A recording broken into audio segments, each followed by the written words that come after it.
देखी जब ससुरारी में सरहद साली ना रहे ससुराल नीक ना लागे। यही भाव में एगो बड़ा प्यारा गीत बा आप सबके बीच में आई कैसे कहे के बा कि ये पहुना यही मिथिले में रहूना कि जवने सुखवा ससुरारी में कि जवने सुखवा ससुरारी में अरे तवन सुखवा पहुना ए पहुना यही मिथिले में रहूना ए पहुना यही मिथिले में रहूना ए पहुना यही मिथिले में रहूना ए पहुना यही मिथिले में रहूना।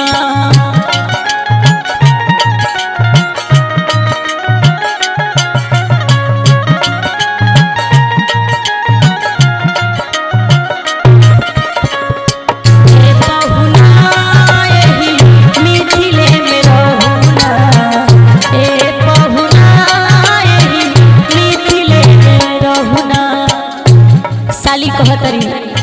जीजा जी से बड़ा प्यार से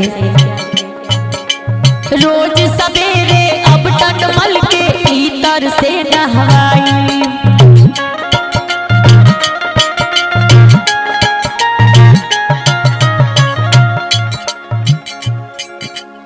इतर से नहवाई पहुना इतर से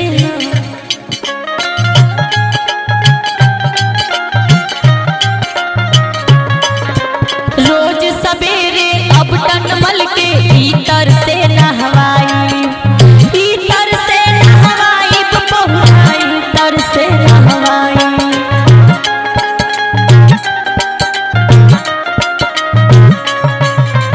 रोज सवेरे अब टटमल के भीतर से नहवाई एक महीना के भीतर करिया से गोर बनाई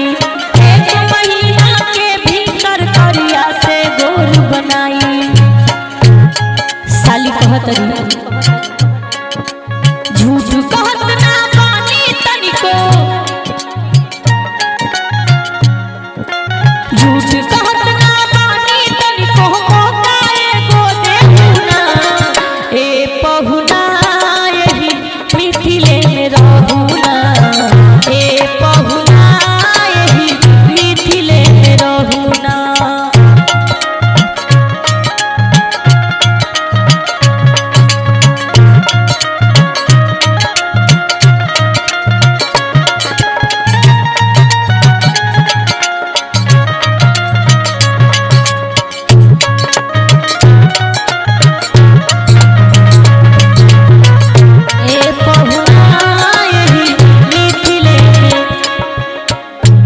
अंत में बड़ा प्यारा भाव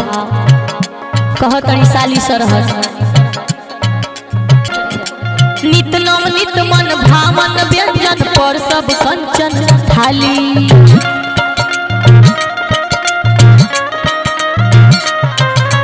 नित नम नित मन भावन व्यंजन पर सब कंचन थाली स्वाद भूख मर जाई सुन साली सरहद के गारी स्वाद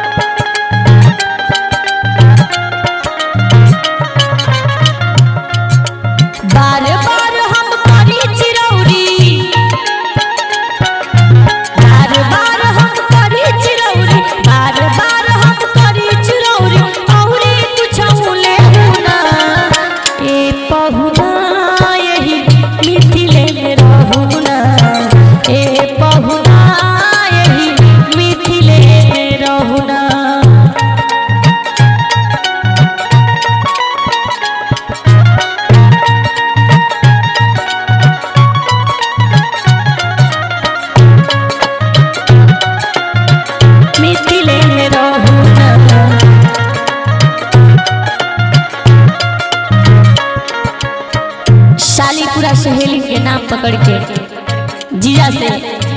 ठिठोली करतरी कहतरी कमला बिमला दूधमती में झिझरी खूब खेलाई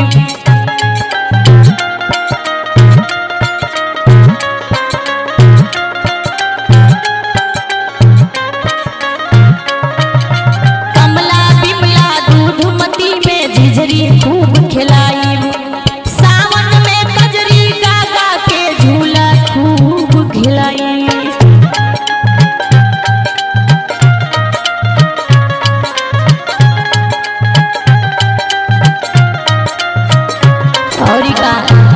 टन बाबू